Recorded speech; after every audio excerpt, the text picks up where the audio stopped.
ত্রয়োদশ সংসদ নির্বাচনে 268 আসনে এককভাবে নির্বাচন করবে ইসলামী আন্দোলন। নীতিগত কারণে জামায়াতের জোটে থাকছে না চরমোনাই পীরের এই দল। অন্যান্য ইসলামী দলগুলোকেও এই জোট থেকে বেরিয়ে আসার আহ্বান দলটির।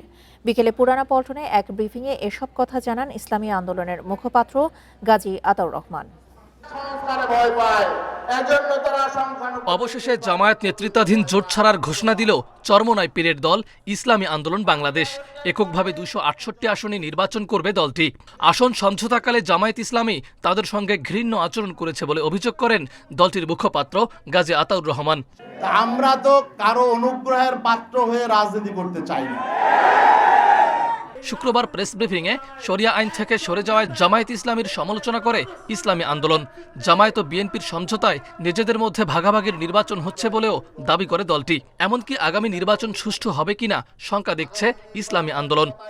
এখন আমাদের শঙ্কা হলো যে এখানে নির্বাচনের আগে যেহেতু একটা সমঝোতা সমন্বয় প্রতিদ্বন্দ্বী দলের সাথে হয়ে যাচ্ছে, তাহলে নির্বাচনটা আসলে পাতানো নির্বাচন হবে কিনা, এটা কি ইলেকশন হবে নাকি সিলেকশন হবে, এই শঙ্কাটাও আমাদের সামনে চলে এসেছে। তো এই শঙ্কা নিয়ে আমরা তো আসলে সহযোগী হতে চাই না কারণ আমরা চাই একটি প্রতিদ্বন্দ্বিতাপূর্ণ নির্বাচন।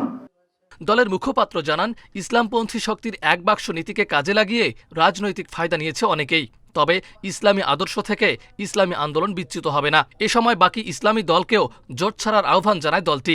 এদিকে বিএনপি অথবা জাতীয় পার্টির সঙ্গে জোট করার বিষয়টি নাকচ করে দেয় দলটি। এখানে সমঝোতা সমন্বয় হতে হলে, ঐক্য হতে হলে পারস্পরিক শ্রদ্ধা, বিশ্বাস, আস্থা লাগে। আমরা আস্থা, বিশ্বাস, শ্রদ্ধার জায়গা যখন ভেঙে যায় তখন তো আসলে সেখানে ঐক্য টিকে না।